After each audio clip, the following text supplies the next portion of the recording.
A couple of weeks ago, I released a video on which Smash characters have smashed, which you should watch before this one. And in the comments of that video, there were a lot of people who felt that they knew more about these characters' status of whether or not they put the sour cream in the burrito than me. I initially was just going to reply to these comments, but I quickly got overwhelmed. So now this video exists, where I have returned to talk about boinking, doinging, and yahoobling, because so many of you in the comments think you're smarter than me. Which Smash characters have smashed?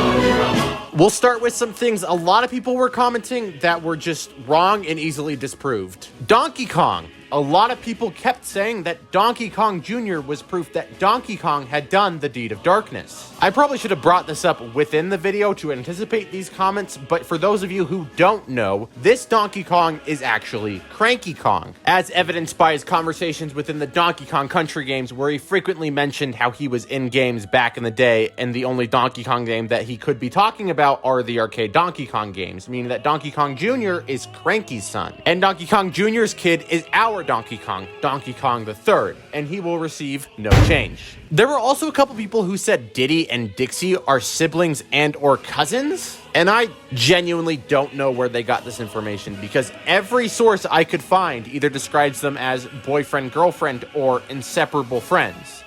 No change. Bowser had a misconception where people seem to believe that BJ is a time-traveling baby Bowser. That was a lot of logical leaps to reach that conclusion. I can see how people could have made that mistake because there are a lot of time-traveling babies in the Mario series, but I'll clear it up for you. Baby Bowser is the villain of the Yoshi series and only the Yoshi series, and is not related to BJ in any way, shape, or form. BJ is confirmed to be Bowser's child by multiple games and interviews. It is a little complicated, so I made a graph to hopefully make it make more sense. No change. This scene in Mega Man Legends 2 was brought up quite a bit. Meg! What do you think you're doing?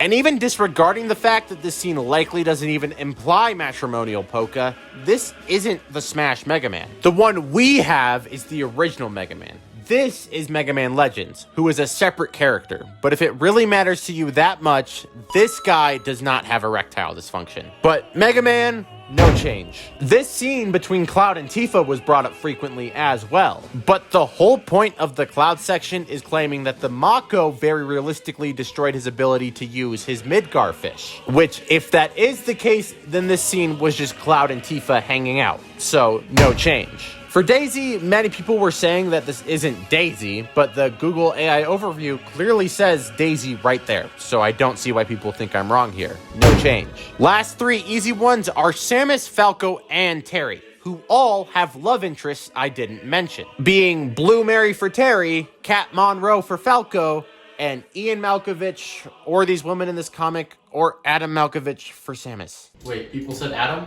The thing with all these characters, though, is that none of them ever actually get together. Blue Mary and Terry definitely flirt, but are never shown to be in a relationship in any of the games, so no change. Same story with Falco and Kat. The closest we get is in one of the endings of Star Fox Command, Team Star Falco is formed, which includes Kat. But we get no further details on this, making it hard to make any assumptions, so no change. For Samus, some people claimed this comic panel proves that Samus may have conquered the Pink Fortress lesbian style, but by this logic, I have a Japanese-made girlfriend. Ian Malkovich is a character who appears a very tiny bit in Other M, exclusively in flashbacks. And literally, all we know about him is that he died and Samus got sad. They technically could have dated, there just isn't much to go off of. And Adam Malkovich does give Samus a backshot. Guys, Adam is Samus's father figure. It's the only reason Adam being able to restrict Samus's access to her own suit's abilities throughout the game, actively jeopardizing the mission, makes any semblance of sense. Because she views him with some level of authority. Otherwise, this is the most controlling boyfriend in all of media. No change. And that's our thinking about Other M quota for the year. And now we get into the more complicated corrections, such as Isabelle, bad at dipping the corn dog.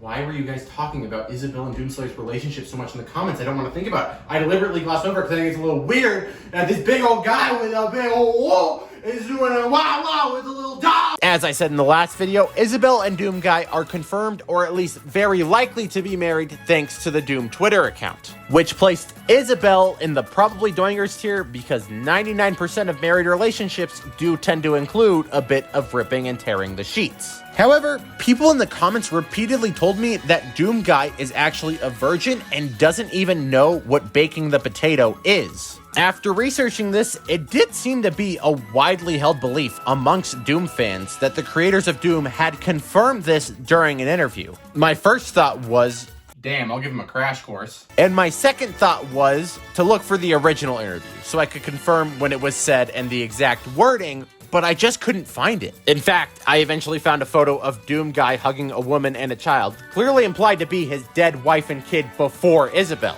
which would very directly deconfirm this fan belief. Until I eventually found a Reddit post confirming that this interview never happened and was a made-up copy pasta that began to be circulated as fact. No change. Crash course still on the table, just to be 100% clear. Palutena in the previous video was placed in probably doingers for being inspired by Greek mythology, which is filled with the deed of Hades, making it incredibly likely our Kid Icarus crew has done it as well. However, people brought up that the inspiration for Palutena was the goddess Athena, who is one of the few gods in Greek mythology whom's to sworn absolute celibacy and has no interest in any part of Zeus's favorite hobby, which could mean that Palutena feels similarly. However, ladies and gentlemen, I present to you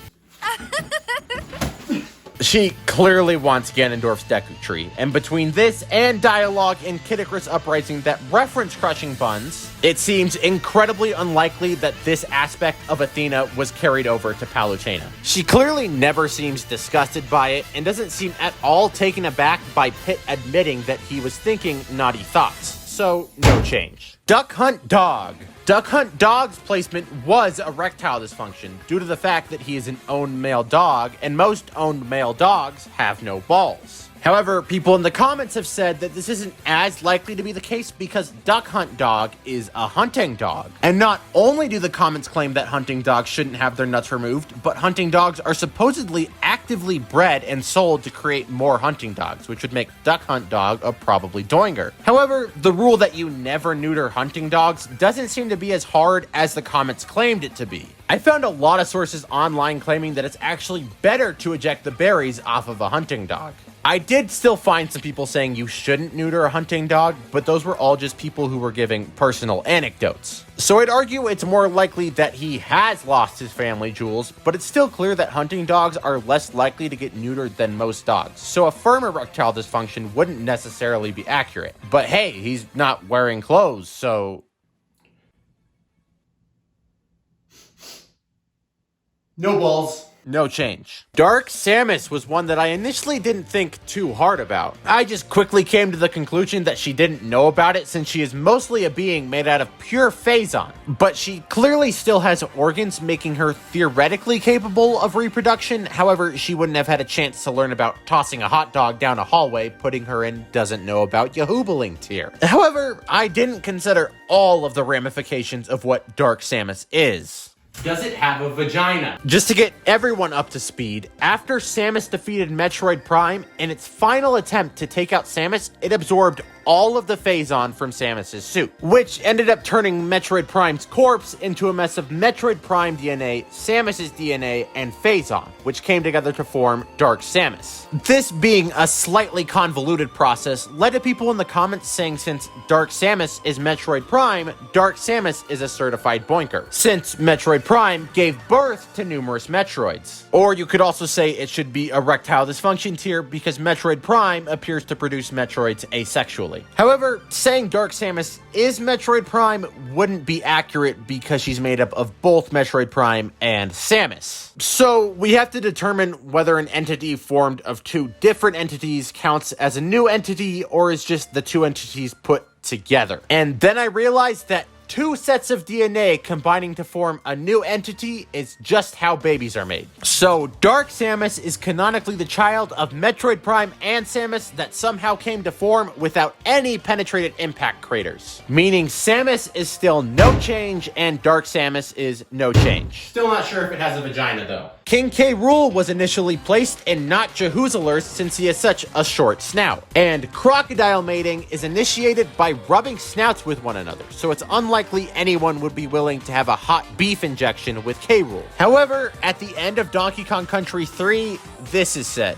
"Oh no, what have you done? My wife's gonna kill me." Which you would think is confirmation of K. Rool having some sort of relationship and would result in a probably Doinger's placement. But this is all a common misconception because the game clearly states that this isn't K. Rool. This is Baron K. Roolenstein. I get it, they look very similar. It's perfectly understandable that you missed this, but they're obviously different, so no change. Bayonetta was a big one in the comments. She was originally placed in probably Doingers due to an interview with the creator of Bayonetta implying she had done squat thrusts in a cucumber patch. However, people said she should be a certified boinker because she has a kid. I'll be honest, I haven't played 3, so I didn't know Viola existed, which is why I didn't mention her. So after seeing all those comments, it seemed to become pretty clear that I was wrong.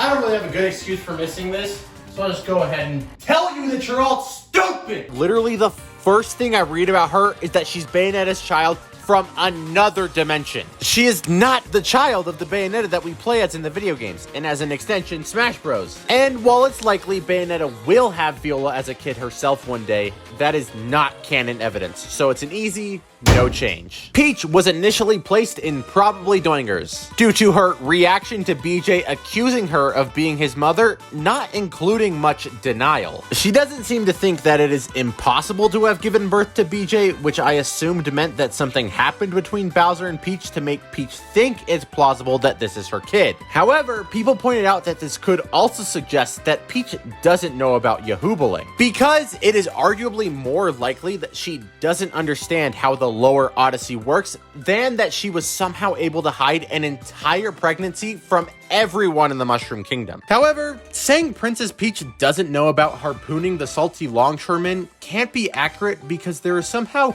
2 instances where we learned that Peach flicks her bean. Super Princess Peach is a DS game with a plot that revolves entirely around a vibrator, which would already confirm that Peach knows what vibrators are. But also, in Super Mario RPG, if you go into Peach's room, you can snoop around and find her question mark, which you then get scolded for touching and are forced to put it back. So I'm pretty comfortable in saying that Peach definitely pets her own kitten, and I'm therefore pretty confident she knows what dipping the wick is. And I don't think it's actually that implausible to hide a pregnancy in the Mushroom Kingdom. I had to go through a lot to verify this, but there are no examples of pregnant characters anywhere in Mario, which, as some of you pointed out in the comments, is because regular pregnancy doesn't exist in the Mushroom Kingdom. All births are done through storks, as confirmed by Yoshi's Island. This does not mean that shagging doesn't exist in the Mario universe, because we know vibrators exist, which means that private parts and their intended function have to exist for the vibrator to have a purpose. So this means that the way reproduction must work in the Mario universe is that the mushroom goes in the flower, the storks take note of the people doing this to obtain their DNA and somehow go off to the baby factory to make couples baby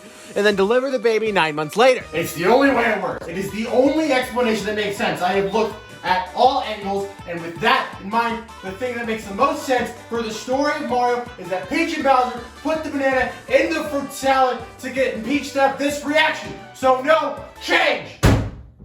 Also, some people said BJ figuring out that Peach wasn't his mama proves he understands what painting the canvas is, but this is realistically no different than a kid having parents of a different skin color to them and figuring out that they're adopted. No change. Sonic was initially placed in probably Doinger's here for the crime that was likely committed at the end of this cutscene during Sonic 06. However, the comments brought up the fact that at the end of Sonic 06, all of the events of Sonic 06 are fortunately erased. Because Elise blew out a candle in the past because Sonic told her to smile.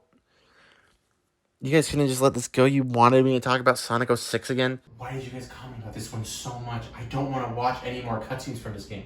I thought we learned years ago that our actions had consequences. But what matters is that in the Sonic timeline, Sonic 06 never happens. So you could make the argument that Sonic never penetrated Elise's ring. However, at the very end of Sonic 06, a final cutscene plays out in which Elise feels the wind Sonic creates whenever he runs. And after feeling it, she says that it feels familiar somehow, which means that something about the bond Elise and Sonic shared during Sonic 06 was able to transcend space-time. Please tell me I'm wrong somehow, please. Which would naturally include this moment, which means that no matter what you do to reality as a whole, this happened.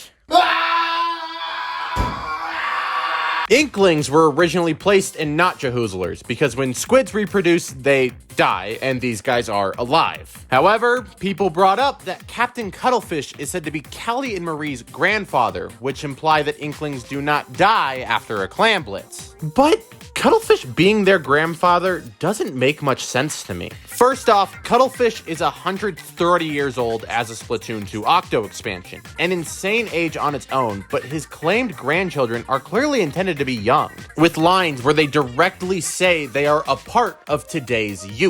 And the latest age that is considered today's youth in most contexts is 24. And even if we assume that they are saying this as 24-year-olds, that is still a 106-year age gap. Which begs the question of whether or not it's even realistic for him to be their grandfather. Because even in the theoretically best case scenario, Cuttlefish must have had 2 kids around the age of 53 that each went on to create their own kids at 53. He has to have 2 kids because the Squid sisters are actually cousins for some reason. And having kids at 53 isn't a common thing. Most species go infertile or die long before that age. Unfortunately, there isn't a good gauge for when squids lose the ability to make an ink pie because they die right after it happens, so we'll have to go off of human infertility rates since that's the next closest thing. And humans start losing fertility in their 30s, and it declines fast, to the point where by the time you're 50, a female's chance of getting pregnant is virtually 0. And that's without accounting for the highly increased chance of miscarriage that comes with age. Now, the odds are better for men, but it's still incredibly low. So even if we assume that Captain Cuttlefish had a remarkably young wife and that both of the kids they had were males who both managed to get remarkably young wives themselves and both got lucky with a kid at the same time